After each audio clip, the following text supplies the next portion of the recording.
and welcome to the Counterfactual Stories YouTube channel. In this episode we will talk about the first international chess tournament held in London in 1851. Before we start, don't forget to press subscribe button. The tournament was conceived and organized by English player Howard Staunton and marked the first time that the best chess players in Europe would meet in a single event. Adolf Anderssen of Germany won the 16-player tournament, earning him the status of the best player in the world in the mid of the 19th century. In May 1851, London staged the Great Exhibition to showcase British industry and technology, and London's thriving chess community felt obliged to do something similar for chess. Howard Staunton proposed and then took the lead in organizing the first ever international tournament to be held at the same time. He thought that Great Exhibition presented a unique opportunity because the difficulties that obstructed international participation would be greatly reduced. For example, it will be easier for contestants to obtain passport and leave from work.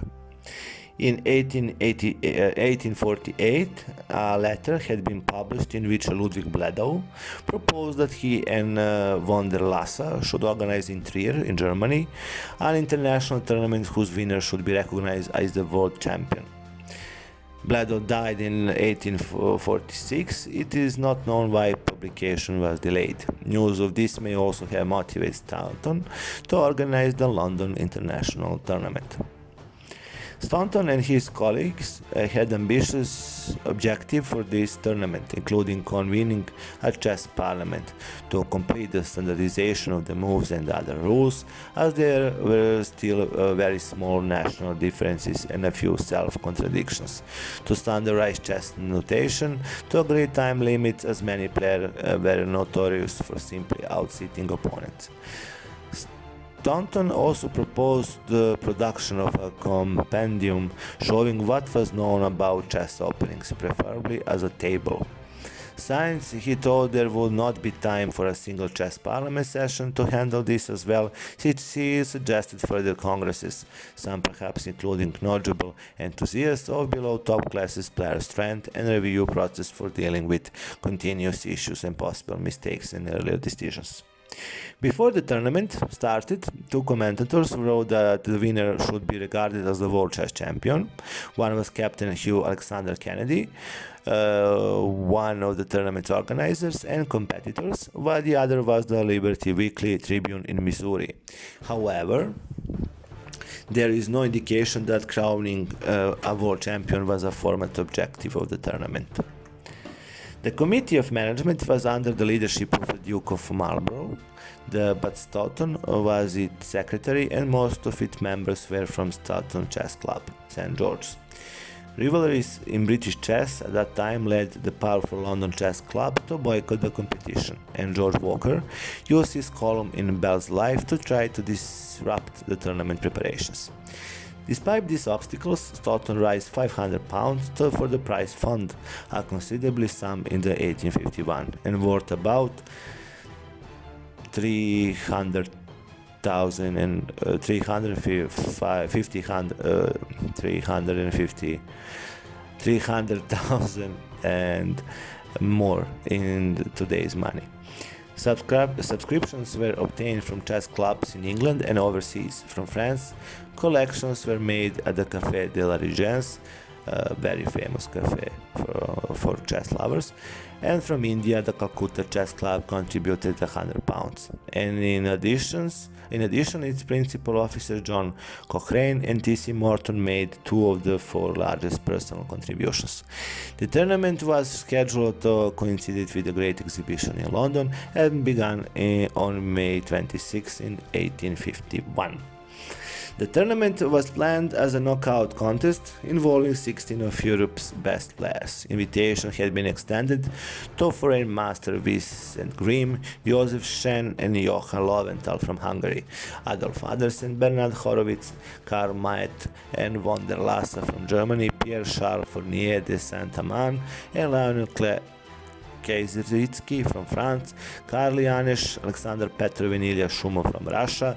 The British players were to be Howard Staunton, Henry Thomas Buckle, Marmaduke Wivell, Elijah Williams, Captain Hugh, Alexander Kennedy, Samuel Newham and Henry Bird. Unfortunately, many of the invites were unable to play. Green was unable to attend as he was exiled in Aleppo after his participation in the Hungarian Revolution of 1848. Lowenthal had also participated in the failed revolt but fled to America, where he established himself in business. Lowenthal left his affairs behind to travel to London to play. Saint-Amant was unavailable as he had been sent by the French government to California as a diplomat following its independence from Mexico during the California Gold Rush. Von der Lassa and Petrov were also unable to attend. Janis and Shumov could not arrive in time to play. Janis arrived in London late and played in post-tournament match with Staunton that Staunton won +7 -2 = 1. Buckle also did not make the tournament, and as he was generally considered second only to Staunton among British players, he was the strongest British player missing. The dispute with the London Chess Club prevented Daniel Harwitz from playing and also weakened the pool of substitutes available, as George Walker, George Perigal and George Webb Medley could have made for a stronger field if not for the boycott. Anderssen was reluctant to accept his invitation as he was deterred by the travel costs. However, Staunton offered to pay Anderssen's travel expenses out of his own pocket if necessary. Should Anderssen fail to win a tournament prize, Anderssen accepted this generous offer. As part of the project, the London International Tournaments Committee also organized a London Provincial Tournament for British players who were not strong enough to be invited to play in the international tournament. The committee promoted E.S. Kennedy, Edward Love, James Mucklow and Alfred Brodie to play in the international tournament rather than a provincial tournament in order to obtain the number of players required for a knockout tournament.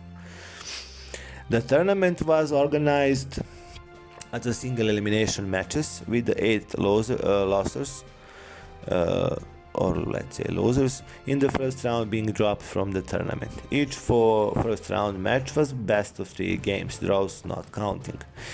Subsequent rounds were best of 7 and losers played consolation matches. The pairing were made by chance. There was no seeding system of any type commonly used in tennis tournaments. 3 of the stronger players, Kaziritsky, Bird and Lowenthal, all lost in the first round.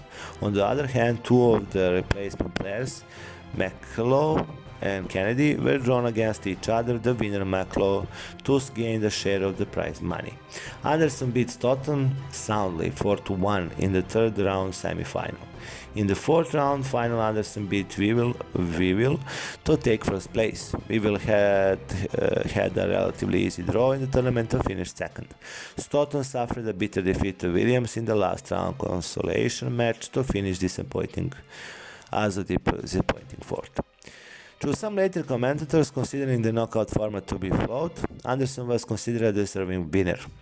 As provided by the rules of the tournament, Staunton immediately challenged Anderssen to a 21-game match for a £100 stake. Anderssen agreed to the match, but could not play right away as he had been away from Germany and his job as a school teacher for over 2 months. In addition, Staunton was physically unfit for an immediate contest. The proposed match was never played. As a result of winning this tournament, Anderssen was popularly recognized as Europe's best player. Although, as far as is known, he was never described as a world champion. The idea of a world chess champion had been current at least since 1840, and the earliest known use of the term world champion is in 1845, referring to Staunton and published in Staunton Chess Players Chronicle. William Steinitz was widely recognized as a world champion in the 1890s, but the first formal contest for the world title was in the 1886 match between Steinitz and Johannes Zuckerot. Staunton wrote a tournament book, which he titled The Chess Tournament 1852, although an excellent description of the event. It was married by ill grace with which he received Anderssen's victory. Staunton's description of Anderssen as Germany's second best player after Anderssen won the 1851 international tournament may have been reasonable, however, on the basis of what is now known about von der Lasse's skill and Anderssen's playing strength, and had surged in the months preceding the tournament as a result of training matches against strong players in Germany. At least in part, this was the complaint of an ungracious loser, as most of Staunton's income was derived from his skill at chess. By this time, Staunton was also a successful scholar with a long-term contract to produce editions of Shakespeare's plays. Staunton was also considered with the lack of the time limit on play. After some experimentation, time control would become standard in all serious tournaments some years later. The weakness of the knockout format, a kind of hybrid between match and tournament play, was eliminated by adopting the round-robin format beginning with the London 1862 tournament. The famous immortal game Anderssen-Kieseritzky, London 1851, was played as an offhand game during a break in this tournament. It was not one of the games of their first round match. The London Chess Club, which had fallen out with Staunton and his colleagues, organized a tournament that was played a month later and had a multinational set of players, many of whom had competed in the international tournament, and the result was the same: Anderssen won. Staunton in January regarded as having been the leading world player from the 1843 until this tournament due to his 1843 match victory against Pierre-Charles Fournier de Saint-Amand. As this was the first ever international tournament, it is difficult to assess the strength of the players in early events. According to Chessmetrics, 5 of top 8 players in the world were present: Kieseritzky, Williams, Lowenthal, Anderssen, and Maet. And the highest ranked player not present was Tassilo von Heidebrand und der Lasse, who had won a match against Anderssen earlier in 1851. During the tournament, Anderssen won matches against Kieseritzky and Staunton. That would be all for now. I hope you like this episode. Don't forget to press subscribe button and see you very soon. Bye.